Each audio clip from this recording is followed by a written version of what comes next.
Hello students, welcome to the IRRMI YouTube channel. तो जिस post का हम सबको बेसब्री से इंतजार था, सभी आयुर्वेद के जो जितने भी डॉक्टर्स हैं, वो पोस्ट की डिटेल्ड नोटिफिकेशन जो है यूपीपीएससी की वेबसाइट पे आ गया है। तो आज की वीडियो में जो यूपीपीएससी की तरफ से जो बम्पर वैकेंसी रहने वाली है आयुर्वेदा फील्ड में, जिसमें एमओसीएच और एएमओ ये दो पोस्ट हैं, तो इन दोनों वैकेंसी के बारे में डिटेल्ड में बात करेंगे। और जितने भी आपके क्वेश्चन हैं जो आप लगातार कमेंट में पूछ रहे हैं कि अदर स्टेट के कैंडिडेट एलिजिबल हैं या नहीं, रजिस्ट्रेशन कैसे अप्लाई करना है, रजिस्ट्रेशन का क्या पंगा रहने वाला है, सारी बातों पर चर्चा मैं करूंगा इस वीडियो में। लेकिन बिना स्किप किए आपको पूरा वीडियो देखना होगा, तभी आपको समझ आएगा। और अगर फिर भी समझना है तो आप कमेंट करके जो है इस वीडियो पे पूछ सकते हैं। तो वीडियो स्टार्ट करने से पहले इंपॉर्टेंट जानकारी आप सभी को दे दूं कि आयुर आर्मी ऐप को डाउनलोड कर सकते हैं आप प्ले स्टोर और आईफोन पे, और ये व्हाट्सएप नंबर है आयुर आर्मी का। और आप सभी के लिए एमओसीएच और एएमओ का एक कॉमन बैच चल रहा है, जिसमें आपको संहिता वैध अध्ययन, आपको सब्जेक्ट वाइज प्रॉपर पीडीएफ के साथ नोट्स के साथ आपको अध्ययन करवाया जाएगा। आपके जितने भी यूपीजी के या फिर जो अन्य जो है इसमें सिलेबस होता है, हेल्थ प्रोग्राम, वो सब कुछ आपको कंप्लीट करवाया जाएगा, जिसमें lecture notes, PDF, test series और रिकॉर्डेड रहेंगी आपके क्लासें। कभी भी आप देख सकते हैं, आप ऐप जब भी खोलेंगे आपके लिए ये सुविधा रहेगी कि आप 24/7 कभी भी क्लासेस देख सकते हैं। और 1 साल की वैलिडिटी के साथ ये कोर्स रहेगा। मात्र ये अगर आज की वीडियो देखकर आ रहे हैं आप, तो आप जो है हेलो करेंगे व्हाट्सएप नंबर पे आयुर आर्मी के, ठीक है। और आपको जो है ये कंसेशन मिल जाएगा 200 रुपए का। इसमें आपको ये 3800 रुपए में ये जो है कोर्स आपको मिल जाएगा, ठीक है। तो आपको बस ये लिखना होगा हेलो यूपीपीएससी एएमओ एमओसीएच इस व्हाट्सएप नंबर पे, अगर आपको जो है ऑफर लेना है, ठीक है। बाकी अन्य कोर्स भी आप देख सकते हैं, तो ये कोर्स जरूर एक्सेस कीजिए। एक बैच हमारा समाप्त हो चुका है ऑलरेडी, उसमें कई सारे स्टूडेंट हैं जो ऑलरेडी तैयारी कर चुके हैं, उनको दोबारा लेने की जरूरत नहीं है। लेकिन जो न्यू स्टूडेंट है जो तैयारी करना चाहते हैं, ठीक है, तो सेकंड बैच अभी स्टार्ट हुआ है, जिसको आप एक्सेस कर सकते हैं व्हाट्सएप नंबर पे मैसेज करके। तो चलिए स्टार्ट करते हैं आज का वैकेंसी के बारे में। देखिए, आज से स्टार्ट हो गए हैं एप्लीकेशन फॉर्म, यानी कि 22 दिसंबर 2025 से, ठीक है। और ये भरे जाएंगे आपके 22 जनवरी 2026, यानी कि पूरा पूरा एक महीना आपको दिया गया है इस फॉर्म के लिए, ठीक है। और कोई भी करेक्शन या मॉडिफिकेशन होगी आपकी एप्लीकेशन में, पहली बात तो आप अच्छे से फिल करिए, ठीक है। तसल्ली से फिल करिए। मैं एक और वीडियो लेकर आऊंगा कि कैसे फिल करना है, फिर भी आप तसल्ली से फिल करिए, कोई भी स्पेलिंग मिस्टेक वगैरह ना हो, ठीक है। फिर भी बाई चांस हो जाती है तो 29 जनवरी तक आप जो है इसको करेक्ट कर सकते हैं, ठीक है। सबसे पहले क्या करना होगा, सबसे पहले वन टी OTR, ठीक है, वन टाइम रजिस्ट्रेशन आपको करना होगा। तो ये जो है यूपीपीएससी की वेबसाइट पे जाएंगे, वन टाइम रजिस्ट्रेशन में आपको सारा अपना डाटा फिल करना होगा। अपना आपने कहाँ से यूजी किया, आपकी फोटोग्राफ, आपके सिग्नेचर, आपने कहाँ से जो है आपकी मार्कशीट वगैरह सब कुछ आपको अपलोड करना होगा। OTR हो जाने के बाद बहुत सिंपल प्रोसेस हो जाता है, OTR नंबर आ जाता है आपके पास। और OTR नंबर आ जाने के बाद फिर जो है आप सीधे वेबसाइट पे जाके क्लिक करके जो है आप डाल के तुरंत आपकी सारी इंफॉर्मेशन जो है वो वेबसाइट ले लेगा, और वहां से जो है आप एप्लीकेशन फॉर्म को फिल कर सकते हैं, ठीक है। एक बात इन्होंने हाईलाइट की है कि कोई भी हार्ड कॉपी आपको यूपीपीएससी यानी आयोग में नहीं भेजनी है। आपको जो है स्क्रीनिंग एग्जाम के लिए ओनली ऑनलाइन एप्लीकेशन ही फिल करना है, ठीक है। कोई भी आपको जो है हार्ड कॉपी नहीं भेजनी है। याद रखें, जब आपका सिलेक्शन हो जाएगा या जब कमीशन मांगेगा, तब आपसे जो है ऑफलाइन डॉक्यूमेंट मंगा लिए जाएंगे आपके आयोग में। लेकिन अभी स्क्रीनिंग एग्जाम के लिए नहीं होगा। यानी कि इसमें जो पैटर्न की बात करें तो पहला तो स्क्रीनिंग एग्जाम होता है, ठीक है, जिसको हम कहते हैं छटनी। यानी इतने सारे कैंडिडेट हैं, लगभग 20,000 जो है इसमें फॉर्म फिल करेंगे, ठीक है, आने की संभावना है। तो स्क्रीनिंग एग्जाम होगा, और उसके बाद जो है आपको इंटरव्यू के लिए बुलाया जाएगा, और इंटरव्यू के बाद जो है आपको इसमें सिलेक्शन दिया जाएगा, ठीक है, फाइनल लिस्ट आएगी। तो ये प्रॉपर इंफॉर्मेशन है। अब हम देख लेते हैं सारा इसमें कि कैसे कैसे जो है आपको नोटिफिकेशन के बारे में, ठीक है। तो ये सारी पोस्ट हैं। और इसमें जो ये देखिए, डायरेक्टरेट ऑफ आयुर्वेदा उत्तर प्रदेश में चिकित्सा अधिकारी आयुर्वेद की पोस्ट है। S9/05 इसका डिपार्टमेंट नंबर है। 168 पोस्ट है। UR जनरल की पोस्ट है 122, सबसे ज्यादा जनरल की पोस्ट है। SC की पोस्ट है, OBC की पोस्ट है 15, EWS की 16 है, और DFF की पोस्ट है 3, ठीक है। और इसमें 33 जो है मेल के लिए हॉरिजॉन्टल रिजर्वेशन है। ग्रुप बी गेजेटेड पोस्ट है, लेवल 10 की सैलरी, यानी कि 1 लाख पर मंथ आपकी सैलरी होगी लगते ही, ठीक है। परमानेंट पोस्ट है। 21 से 40 साल एज लिमिट है इसमें, ठीक है। तो एज लिमिट जो है जनरल के लिए 21 से 40 साल है, आपने देख लिया होगा। अब मैं बता दूं कि अदर स्टेट के स्टूडेंट एलिजिबल हैं या नहीं है। तो देखिए, ये जो जनरल की पोस्ट आप देख रहे हैं ना, ये यूआर वाली, इसके लिए इसमें जो है अदर स्टेट के कैंडिडेट भी एलिजिबल हैं। मेरी बात को गौर करें, अदर स्टेट के कैंडिडेट एलिजिबल हैं, लेकिन जनरल कैटेगरी से, जिनके पास डोमिसाइल होता है तो वो कैटेगरी वाली सीट्स ले सकते हैं। लेकिन जनरल कैटेगरी से आप सभी बच्चे जो हैं एलिजिबल रहेंगे, चाहे आप वेस्ट बंगाल से हो, चाहे केरला से हो, चाहे किसी भी स्टेट से आप बिलोंग करते हो, आप जो है इस फॉर्म को फिल कर सकते हैं। और ये मक्खन मलाई वाली पोस्ट है, ठीक है। ये पोस्ट जो है उत्तर प्रदेश में बम्पर वैकेंसी, ऐसी किसी स्टेट में नहीं आती है इतनी बम्पर वैकेंसी जो उत्तर प्रदेश में है, ठीक है। एक बार आप लग गए, 60 साल तक आपकी जो गवर्नमेंट जॉब रहने वाली परमानेंट पोस्ट है। प्लस जो है इसमें अदर स्टेट के, तो एक आपका क्वेश्चन क्लियर हो गया। अब दूसरी बात, जो रजिस्ट्रेशन का बहुत महत्वपूर्ण मुद्दा है, ठीक है, उसको समझिए आप।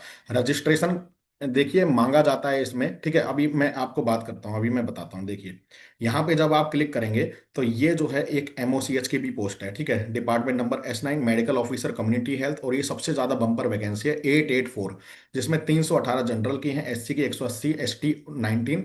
ओबीसी की पिछली साल बहुत खाली रह गई थी, क्योंकि लास्ट वैकेंसी जो आई थी उसमें ओबीसी कैंडिडेट ने जनरल से सीट उठा ली थी, जिसके कारण ओबीसी की सीट खाली है, जनरल की कम दिख रही है आपको, ठीक है। और ये ईडब्ल्यूएस की है। तो इसमें देखिए क्वालिफिकेशन में क्या लिखा हुआ है, आप तसल्ली से देखिए, दोनों की सैलरी सेम है, दोनों लेवल 10 की है। मैं इनमें डिफरेंस भी बता दूंगा कि क्या एमओसीएच है और क्या एएमओ है, कौन सी बेस्ट जॉब है, ठीक है, वो भी मैं अभी बताता हूँ आपको। वैसे दोनों ही बेस्ट है, ठीक है, जो मेहनत से मिलता है सब कुछ बेस्ट है, लेकिन फिर भी बताता हूँ। 21 से 40 साल एज लिमिट है। अब देखिए इसमें ए डिग्री इन आयुर्वेदा, ठीक है, और यूनानी, यानी कि जो यूनानी की भी डॉक्टर इसको फिल कर सकते हैं, लेकिन आयुर्वेद वाले को तो आयुर्वेद वाले ही फिल करेंगे। यानी आपके पास सिंपल बीएमएस होनी चाहिए, प्लेन प्लेन बीएमएस आप हैं, एलिजिबल हैं। प्लेन बीएमएस, ऐसा नहीं है कि एमडी वालों का सिलेक्शन होता है, ठीक है, ये एक क्वेश्चन ये भी आता है। तो मैं आपको क्लियर कर रहा हूँ, बीएमएस वाले अधिकतर सिलेक्ट होते हैं जो फ्रेशर होते हैं, ठीक है, क्योंकि उनको फ्रेश ज्ञान होता है। आप में अगर काबिलियत है तो आप एमडी क्या पीएचडी वाले को भी हरा सकते हैं, ठीक है, क्योंकि इसमें जो है रिटर्न क्वालिफाई करना है, और जो है आपको इंटरव्यू क्वालिफाई करना है। उसके अलावा वो कभी नहीं देखते हैं,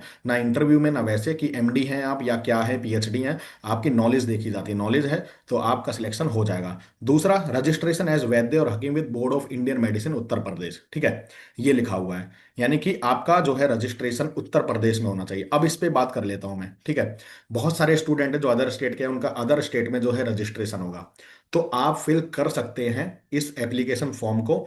दो तरीके हैं, देखिए, एक तो ये है कि आप जो लास्ट डेट है 22 जनवरी, उससे पहले आप रजिस्ट्रेशन करवा लीजिए यूपी में, ठीक है, अगर पॉसिबल है तो ये सबसे अच्छा तरीका, बेस्ट तरीका होगा, अगर आप 22 जनवरी से पहले करवा लेते। इसमें कोई भी झंझट नहीं रहेगा, इसमें कोई भी जो है दिक्कत की बात नहीं रहेगी, आप बिल्कुल सेफ रहेंगे, ठीक है। दूसरा तरीका मैं ये बता रहा हूं कि जब यूपी का एग्जाम होता है एमओ का, ठीक है, एएमओ का, लास्ट प्रीवियस ईयर की भी बात करें, ठीक है, तो उसमें क्या होता है, जिन बच्चों के पास रजिस्ट्रेशन नहीं होता है ना, और जब आप सिलेक्ट हो जाते हैं इंटरव्यू में, तब आपको 1 महीने का टाइम दिया जाता है डॉक्यूमेंट बनवाने के लिए। जो भी आपका डॉक्यूमेंट है, जैसे रजिस्ट्रेशन के आधार पे वो आपको जो है बाहर नहीं निकालते हैं, वो कहते हैं आप 1 महीने का टाइम आपको दे रहे हैं, आप रजिस्ट्रेशन आप बनवा के ले आइए यूपी से, ठीक है, और आपको जो है जॉब दे दी जाएगी। तो 1 महीने का टाइम दिया जाता है, ठीक है। तो ये बहुत ही खुफिया जानकारी है, ठीक है, ये वाली जानकारी। यानी कि इस बेसिस पे अदर स्टेट के, चाहे केरला के हो, चाहे वेस्ट बंगाल के हो, चाहे दिल्ली के हो, आप रजिस्ट्रेशन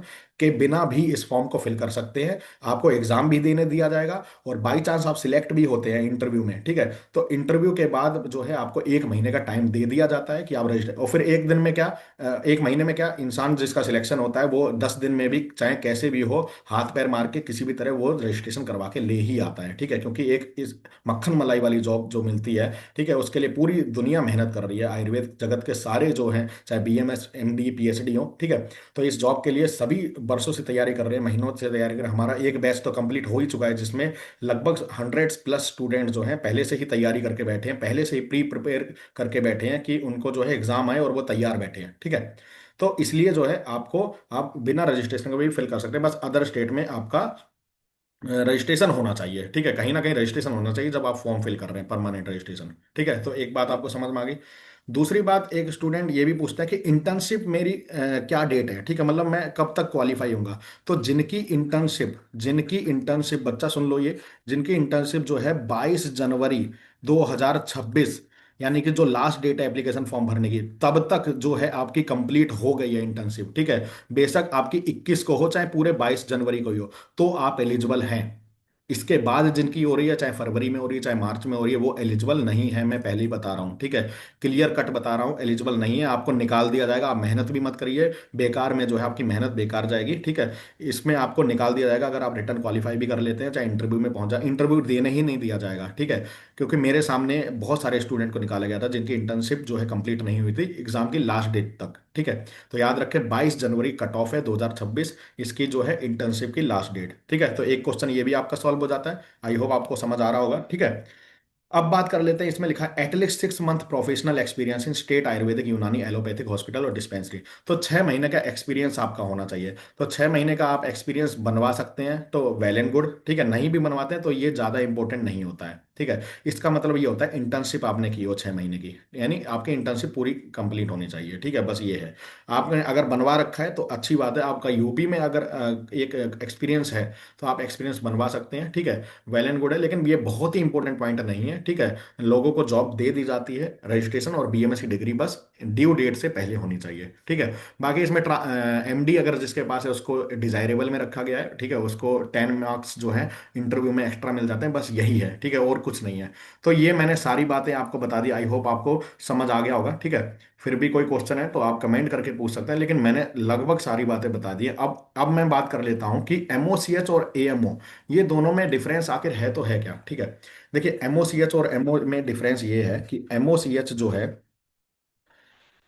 वो सीएमओ के अधीन होता है। सीएमओ यानी कि चीफ मेडिकल ऑफिसर, जो जिला का चीफ मेडिकल ऑफिसर होता है, जो एलोपैथ वाला, उसके अंडर होता है एमओसीएच काम करता है, ठीक है। यानी कि वो अलॉटमेंट देता है आपको डिस्पेंसरी वगैरह, ठीक है। और एएमओ जो होता है वो ओनली प्योर आयुर्वेदिक डिस्पेंसरी जो होती हैं, ठीक है, आयुर्वेदिक डिस्पेंसरी, वहां पे जो है वो जॉब करता है, ठीक है। वहां पे उसको जो है मतलब ये ज्वाइनिंग दी जाती है, ठीक है। तो एमओसीएच सीएससी और जो गवर्नमेंट पीएससी होती हैं एलोपैथ की, उसके अंडर जो है आपको काम करने को दिया जाता है। तो पर्क की बात करें तो इसमें पर्क और सारे भी मिलते हैं, ठीक है। एमओसीएच में तनख्वाह तो मिलती है, प्लस आप जो है एक्स्ट्रा जो है उसमें और भी जैसे प्रोग्राम एनएचएम के चलते रहते हैं और भी अन्य चीजें चलती रहती हैं, तो उसमें आपको काफी अच्छा जो है इसमें पर्क मिल जाते हैं। प्लस आपको जो काम करने की जगह मिलती है जैसे सीएससी पीएससी, वो बहुत अच्छी बनी हुई है, क्योंकि एलोपैथ का बजट बहुत अच्छा होता है। तो उनमें जो है सीएससी पीएससी अच्छी है। यहाँ पे ये किराए की डिस्पेंसरी होती है, ठीक है। तो किराए की डिस्पेंसरी है, और अच्छी भी नहीं उतनी बनी हुई है, ठीक है। अभी इसमें काम चल रहा है, उसका बजट भी कम होता है, तो बहुत सारी चीजें होती हैं, ठीक है। तो ये कई सारी मिला के एमओसीएच की जो पोस्ट है वो बहुत ही उम्दा पोस्ट है, ठीक है। लेकिन दोनों पोस्ट मैं कहूंगा कि उम्दा पोस्ट है, लेकिन एएमओ और एमओसीएच की बजाय आज के टाइम में अगर बात करें तो एमओसीएच बेस्ट पोस्ट है, ठीक है। तो आप जो है आपको समझ आ गया होगा कि एक एलोपैथ विभाग के अंडर काम करता है, ठीक है। उसको एलोपैथिक दवाइयां भी देनी होती है और आयुर्वेदिक दवाइयां भी होती है, दोनों ही होती हैं, दोनों का, क्योंकि हमें दोनों चीजें सिखाई जाती हैं तो दोनों का ज्ञान होता है, तो ईजी होता है हमारे लिए। ये पीएससी में आपको काम करना होता है, और एएमओ में ओनली आयुर्वेद होता है, ठीक है, ओनली आयुर्वेद। तो यहाँ पेशेंट भी नहीं आता है, आप बोर होते हैं, क्योंकि आयुर्वेद में बहुत पहले के जो एएमओ हैं वो उतना अच्छा काम नहीं करके गए, जिसकी वजह से पेशेंट का लोड बहुत कम है, ठीक है।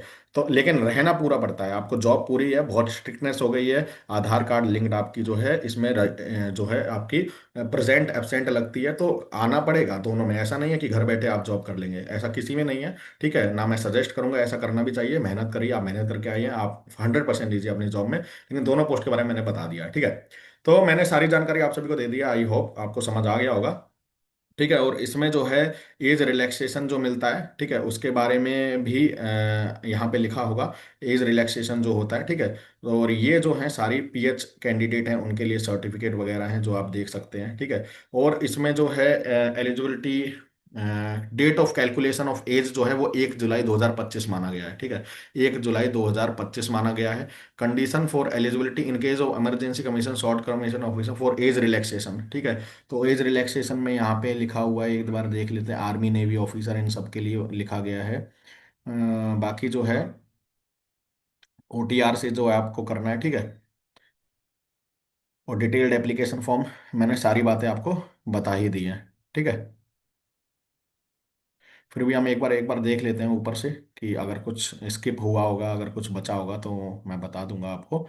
बाकी हाँ, ये एप्लीकेशन फीस आप देख सकते हैं, अनरिजर्व्ड के लिए 80 रुपये प्लस 25 रुपये, यानी कि 105 रुपये का फॉर्म है। शेड्यूल कास्ट के लिए 65 रुपये का है, ठीक है। डिसेबल्ड कैटेगरी के लिए जो है फ्री रखा गया है, 25 रुपये फीस है। एक्स सर्विसमैन 65 रुपये है, ठीक है। तो ये आप देख सकते हो, नेट बैंकिंग, कार्ड और इस सब से, फोन पे, स्कैनर से, इन सब से जो है पेमेंट आपकी हो जाएगी, ठीक है। बाकी इन्होंने जो है इतनी जानकारी दी है, तो लास्ट डेट आप याद रखें। और लगभग मैंने सब कुछ बता दिया है। तो चलिए, फिर भी कोई क्वेश्चन हो तो आप कमेंट करके हमसे पूछ सकते हैं, ठीक है। और एज रिलैक्सेशन के बारे में हर जगह इन्होंने यही लिखा कि age relaxation age per permissible rule, ठीक है। यानी कि वही है, जो SC ST कैंडिडेट होते हैं उनका 45 ईयर एज होती है, एज लिमिट, 5 साल का रिलैक्सेशन मिलता है। तो वो सब जो है आपको मिल जाएगा, ठीक है। और मैंने ये बता दिया है, AMO की पोस्ट और MOCH दोनों पोस्ट बम्पर वैकेंसी, इसके बाद कोई और मौका नहीं। अभी अगर आपने जो है कुछ भी, अगर आपने सोचा कि मैं खुद प्रिपेयर कर लूंगा या कर लूंगी, ठीक है, क्योंकि 4 बार तो मैंने ही क्लियर किया है उत्तर प्रदेश के एग्जाम, तो मुझे पता है, मैं एक्सपर्ट हूँ, मैं स्पेशलिस्ट हूँ इस चीज़ का कि कैसे आपको क्लियर करवाना है, ठीक है। बस आपको जो है एक बार जो है आपको कोर्स लेना पड़ेगा, वन टाइम इन्वेस्टमेंट रहेगा आपका, ठीक है। मैं इसीलिए स्टूडेंट को बहुत ही कम सस्ते में फीस में बढ़ा रहा हूँ। वन टाइम इन्वेस्टमेंट रहेगा आपका, ठीक है। और इसके बाद जो है परमानेंट 1 लाख पर मंथ की आपकी सैलरी रहेगी, ठीक है, जिंदगी भर जो इसको आप खाएंगे। लेकिन अगर आप कोई भी इसमें जो है किफायत वो करते हैं, ठीक है, लेजीपना करते हैं, तो आपका सिलेक्शन नहीं हो पाएगा, ठीक है। जरूर आप जो है बैच को ज्वाइन करिए, व्हाट्सएप में मैसेज करके और IR में आपको डाउनलोड करके। मिलते हैं अगली वीडियो में, तब तक के लिए जय हिंद, जय आयुर्वेद।